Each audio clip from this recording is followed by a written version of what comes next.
보시고 함께 읽어보겠습니다. 시작. 하나님의 말씀이 우리 인생의 신호등입니다. 우리가 하나님의 말씀을 삼가 듣고 지켜 행해야 하는 중요한 이유, 하나님의 말씀이 우리 인생의 신호등이기 때문입니다.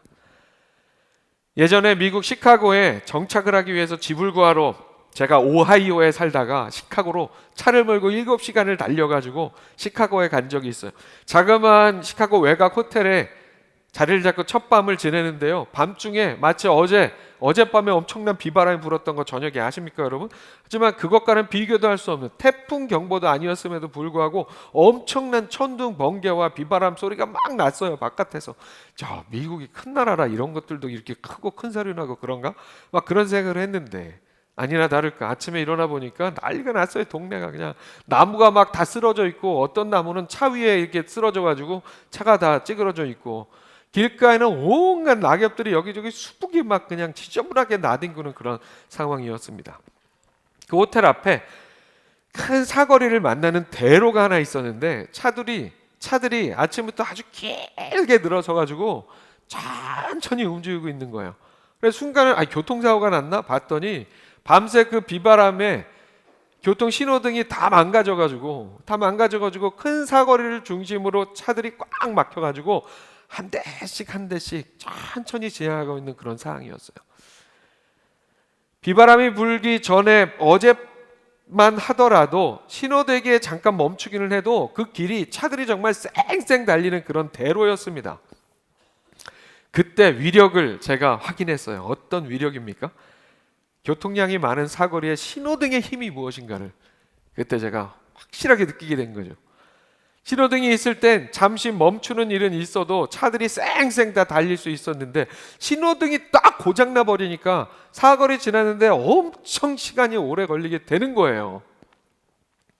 신호등은 때로 내 앞에 빨간불이 자꾸만 켜지는 것 같을 때, 이게 기다리는 게 싫어서 짜증이 나기도 하고, 그렇게 정말 나 빨리 가야 되는데 나를 늦게 가게 하고 그러는, 정말 내 삶에 방해가 되는 어떤 존재라고 생각이 들 때도 있지만, 결국 신호등은 모든 차들이 최선으로 안전하게 빠르게 움직일 수 있도록, 그렇게 교통 흐름이 원활할 수 있도록 해주는 장치입니다.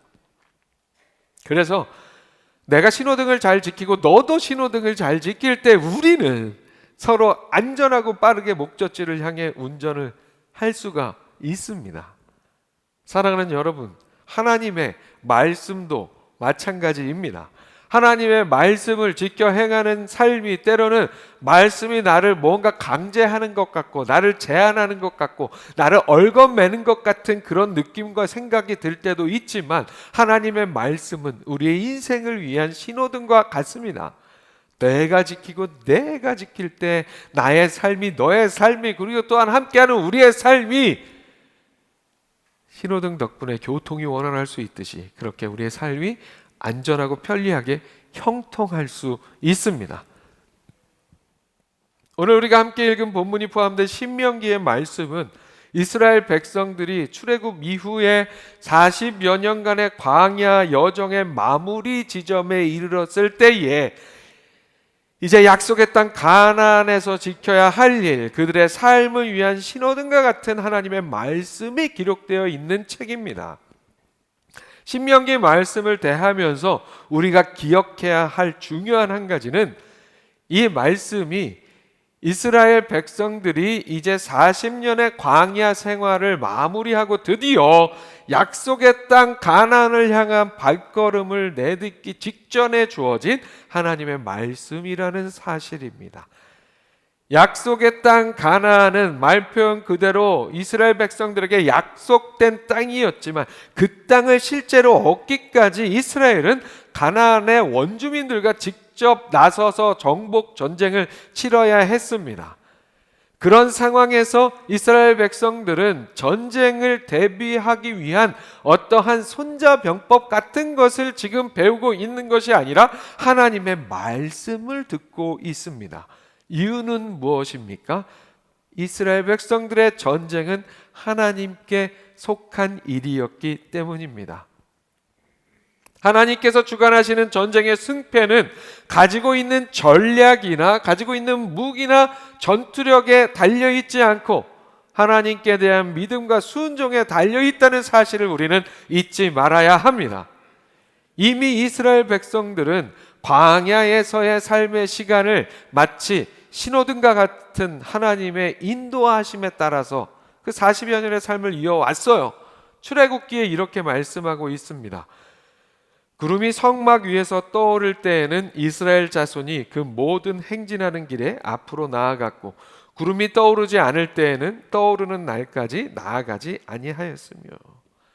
무슨 말씀이에요? 하나님의 인도하심에 따라 움직이고 멈춰섰다는 이야기입니다. 그렇게 하나님의 신호등과 같은 인도하심에 순종하여 광야길을 걸었던 이스라엘 백성들은 이제 그들 앞에 놓인 가나안 정복 전쟁과 또한 그 전쟁만큼이나 치열하게 펼쳐질 가나안 땅의 삶 속에 이어질 믿음의 영적 전쟁을 수행하기 위해서 더욱더 그들의 인생의 신호등 되시는 하나님의 말씀에 순종할 준비를 해야 했습니다.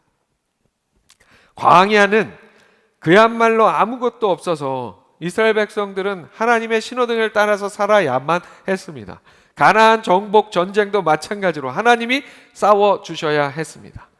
이스라엘은 40년을 광야를 떠돌다 왔지만 가나안 원주민들, 가나안 족속들은 이미 오래전부터 가나안 땅에 자리를 잡고 거주하며 그들 나름대로의 안정된 삶을 살던 사람들이었기 때문에 그들과 함께 전쟁을 치르려면 정말 하나님께서 함께 해주셔야 하는 그런 상황이었어요.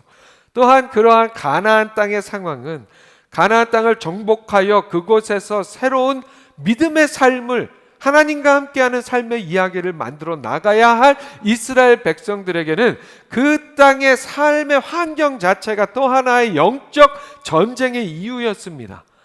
광야에서 떠돌던 삶을 살던 이스라엘 백성들에게 가나안 족속들의 이미 정착한 화려한 문화와 삶의 환경은 이스라엘에게는 유혹의 대상이 되기에 충분했습니다.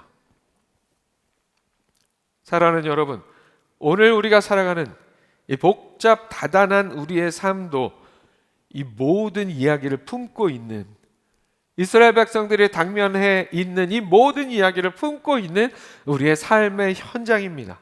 우리의 인생은, 오늘 살아가는 우리의 인생은 그야말로 광야와 같고 또한 정복 전쟁과 같은 삶의 그런 어떤 전쟁 속에 놓여져 있습니다. 지면 도태될 것 같은 그런 삶의 전쟁의 상황 속에 놓여져 있죠. 그것뿐만이 아니라 우리의 신앙의 삶은 또한 영적 전쟁과 같습니다.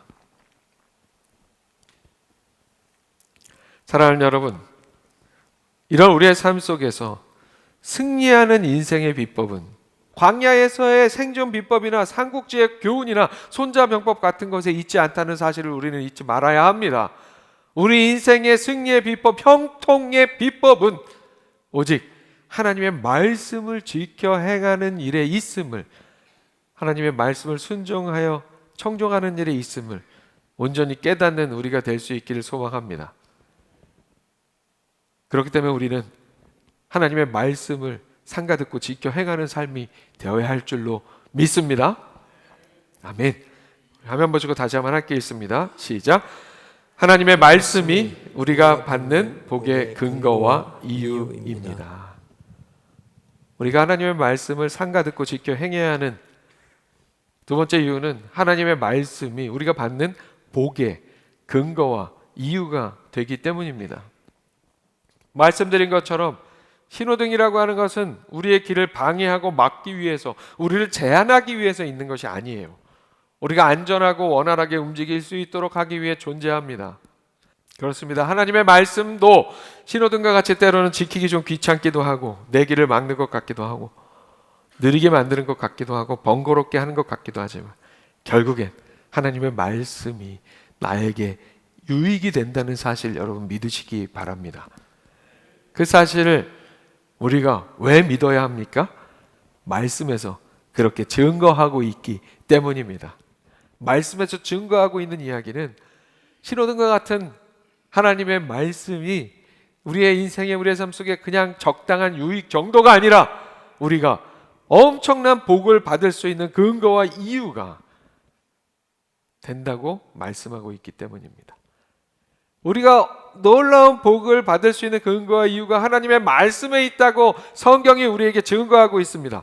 오늘 우리가 읽은 본문의 말씀이 바로 그런 말씀이죠. 마땅히 지켜 행해야 할 그 하나님의 말씀을 그렇게 순종하여 마땅히 지켜 행할 때 하나님께서는 이스라엘 백성들에게 복을 주시겠다고 약속하고 있습니다.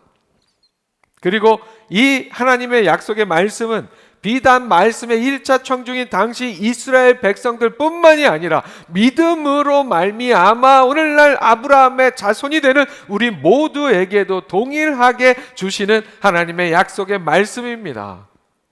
그런 하나님의 말씀이 오늘 우리가 우리의 삶 속에 하나님의 말씀을 삼가 듣고 지켜 행할 때, 하나님의 말씀을 청종할 때, 잘 듣고 따를 때 놀라운 복을 주신다고 약속하고 있습니다. 이 약속 가운데 온전히 거하는 우리 모두가 될 수 있기를 소망합니다. 어떠한 복을 약속하고 있습니까?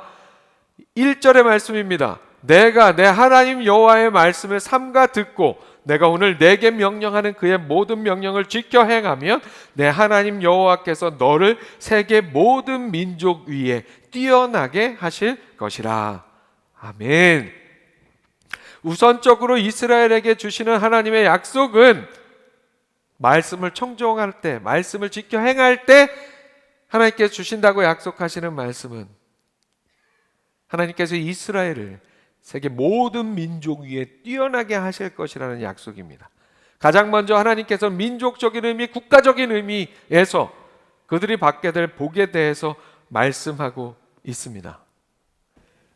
그렇게 공동체적인 복을 약속하시고 이어지는 말씀은 다시 한번 하나님의 말씀을 지켜 행하는 일이 우리 삶이 누리게 되는 복의 근거와 이유가 된다는 사실을 짚어주시면서 국가적이고 민족적인 그 복 안에서 우리 인생들이 개인적인 삶에서 누리게 될 복에 대한 약속의 말씀을 이어서 주십니다. 2절의 말씀이죠.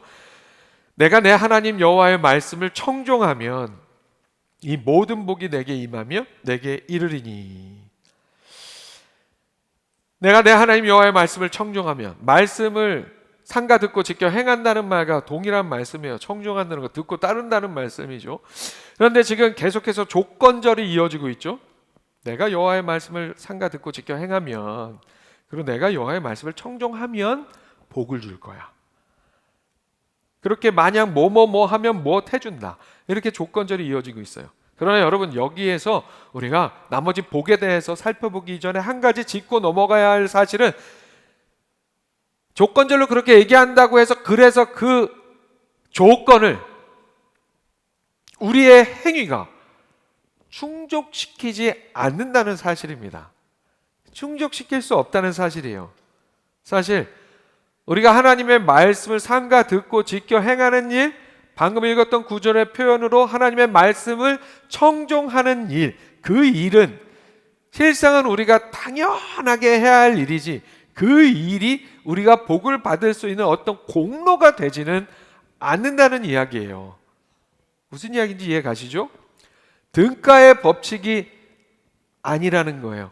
우리의 어떤 행위도 하나님께서 주시는 복의 정당한 값이 될 수 없다는 말씀이에요. 당연한 일을 하는데 하나님께서 우리에게 선물로 주시는 것이 바로 오늘 말씀에 약속되어 있는 하나님의 복임을 여러분 잊지 마시기 바랍니다. 그렇기 때문에 언제나 우리는 자랑할 것이 없는 거예요. 내가 하나님의 복받아 뭐가 잘 되더라도 내가 자랑할 건 아무것도 없는 거예요. 왜요? 나의 공로로 된 게 아니기 때문이에요. 하나님의 은혜로만 된 일이기 때문에 우리가 자랑할 것은 예수 그리스도의 이름 뿐인 줄로 믿습니다. 왜 그렇습니까? 예수 그리스도의 이름으로 우리가 구원을 받아 하나님의 말씀을 청종하여 하나님께서 주시는 복을 받게 되기 때문입니다. 자랑할 것은 오직 예수입니다. 그렇게 하나님의 말씀을 청종하는, 우리가 살기 위한 당연한 일을 행할 때 하나님께서 우리에게 선물로 주시는 개인적인 삶에 있어서의 복의 첫 번째 내용은 다음과 같습니다. 3절이죠. 성읍에서도 복을 받고 들에서도 복을 받을 것이며. 성읍에서도 복을 받고 들에서도 복을 받는다. 이게 무슨 의미입니까? 우리가 어디에 있든지 어디에 가든지 항상 복을 누리게 될 것이라는 말씀입니다. 하나님의 말씀을 청종하면 우리의 삶의 어떠한 위치나 환경과 상관없이 복을 누리게 됩니다. 또한 우리가 어떠한 일을 하고 있든지 우리가 복을 누리게 됩니다. 성읍과 들이라고 하는 이 차이는 환경과 여건의 차이가 있기도 하지만 그 사람이 그 삶 속에서 어떤 일을 하는가의 차이도 있습니다. 성읍에서 어떠한 일을 하는 사람일 수도 있고 들에서 농사를 짓는 사람일 수도 있는 거죠.